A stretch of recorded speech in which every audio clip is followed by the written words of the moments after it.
Hello friends, welcome to माही हिंदी कहानियाँ channel. आज की कहानी है बहू ने की अखंड ज्योति खंडित।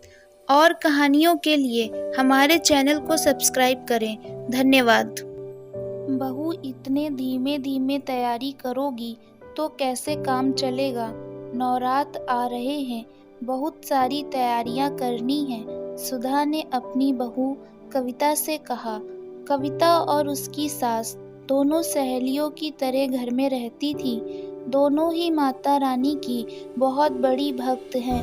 नवरात्र आने पर दोनों बहुत खुश थी।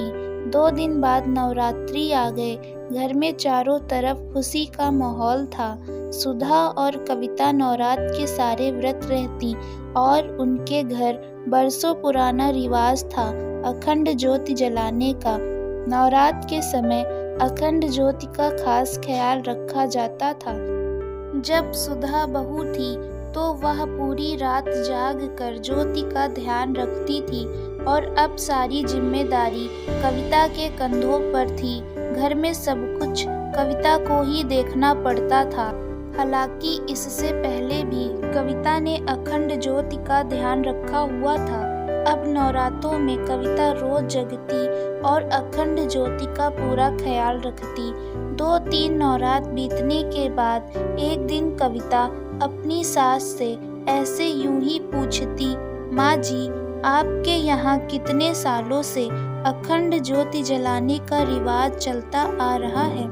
तो सास कहती, बहू, यह तेरी पर सास के जमाने से प्रथा चली आ रही है। सब लोग श्रद्धा भक्ति से इसे जलाते हैं।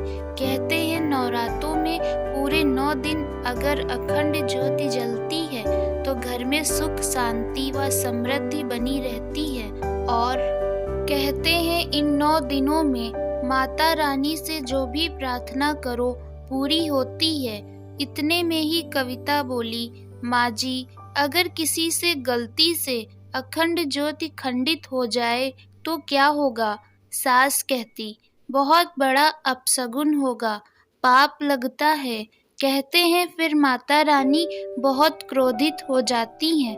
कविता समझ चुकी थी कि कैसे भी करके अखंड ज्योति का पूरा ख्याल रखना है। कुछ ही दिनों बाद सुधा की सास अपनी बहू और पर बहू से मिलने आई। कविता ने उनका जमकर स्वागत किया। नवरात्र समाप्त होने के 2 ही दिन बचे थे। कविता बहुत खुश थी क्योंकि उसे लगा कि जैसे यह 7 दिन पूरे हो गए हैं वैसे ही यह 2 दिन भी पूरे हो जाएंगे और माँ जी की पुरानी प्रथा को कोई खामी नहीं होगी। रात को कविता ने सभी के लिए खाना बनाया और फिर सबको परोस के मंदिर चली गई। जब वह मंदिर गई तब तो ज्योति पूरी तरह जल रही थी, पर कुछ ही समय बाद जब वह अपना काम निपटा के आई तो उसने देखा कि बाती पूरी तरह घी में डूब गई और ज्योति नहीं जल रही थी। वहाँ पर उसकी पर सास जमीन पर पड़े घी को साफ कर रही थी और कविता को देखते ही फर्श के निशान छुपाने लगी। कविता पूरी तरह समझ गई कि हो न हो ज्योति पर सास ने ही खंडित की है, पर इससे पहले कि वह अपनी सास को कुछ बता पाती उतने में ही पर सास सुधा को बुलाने लगी। सुधा, ओ सुधा, जल्दी आओ, देखो तुम्हारी बहू ने क्या किया। बहू ने ज्योति को खंडित कर दिया।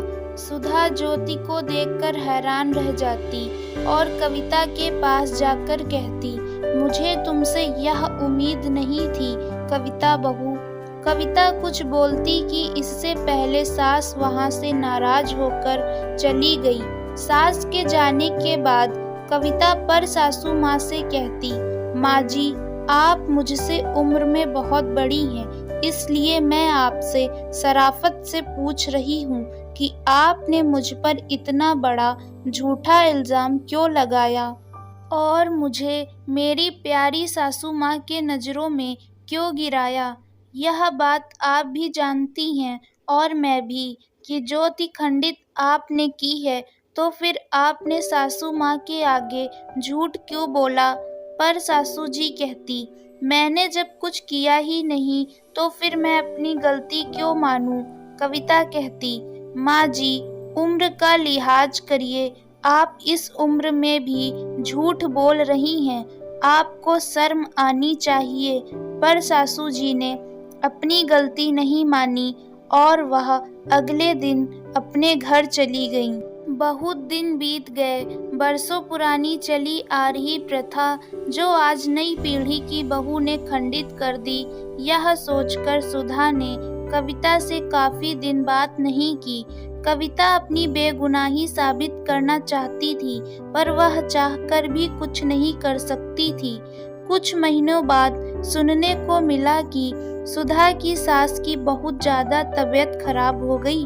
उन्हें अर्जेंटली आईसीयू में एडमिट कराना पड़ा। कुछ देर बाद जब होश आया तो वह सुधा से कहती, ना जाने कब मेरी सांसें छूट जाएं। इसलिए मरने से पहले मैं तुम्हें एक सच बताना चाहती हूँ। सुधा कहती, माँ जी, ऐसी बातें मत करिए। और कैसा सच? आप किस सच की बात कर रही हैं? तेरी बहू नवरात वाले दिन सच बोल रही थी कि उसने कुछ नहीं किया। उस दिन अखंड ज्योति मुझसे खंडित हुई थी और इल्जाम मैंने तेरी बहू पर लगा दिया था। सुधा बहू, मुझे माफ कर दे और हो सके तो कविता बहू से कह देना कि मुझे माफ कर दे।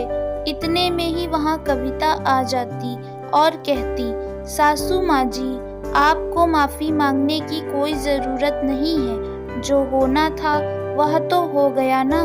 भगवान के यहाँ देर है, अंधेर नहीं। इसलिए कहती हूँ, न्याय से चलो, अन्याय से नहीं। सही कहा तुमने बहू। उस दिन अगर मैं अपनी गलती मान लेती तो शायद आज यह दिन ना देखना पड़ता। कविता कहती, माँ जी, अगर आपने उस दिन झूठ ना बोला होता तो माता रानी ज्योति खंडित की बात से हम सभी को माफ कर देती। पर आपने उस दिन झूठ बोलकर मेरी और मेरी प्यारी सासू माँ की दोस्ती भी खत्म कर दी थी। मैं अपने किए पर शर्मिंदा हूँ बहू, मुझे क्षमा कर दो। सुधा भी अपनी बहू कविता से माफी मांगती और भगवान की कृपा से डॉक्टर ने भी पर सासू जी को डिस्चार्ज कर दिया और कहा कि यह अब बिल्कुल खतरे से बाहर हैं। सुधा अपनी सास को अपने साथ ही रखती है और कविता तो उनकी दिन रात सेवा करती है। कहानी के माध्यम से आप लोगों को यह प्रेरित किया जाता है कि अपनी गलती को स्वीकार करने में कतई पीछे न हटें। गलती तो हर इंसान से होती है, फिर चाहे वह कोई भी हो। बच्चों से लेकर बड़े सभी गलती करते हैं। याद रखिए, झूठ को कुछ समय के लिए झुठलाया जा सकता है, पर दबाया कतई नहीं जा सकता। दोस्तों, उम्मीद है आपको यह कहानी अच्छी लगी होगी। अगर आपको यह कहानी अच्छी लगी है तो वीडियो को लाइक करें, शेयर करें और आपको यह कहानी कैसी लगी हमें अपने विचार कमेंट में बताएं। धन्यवाद।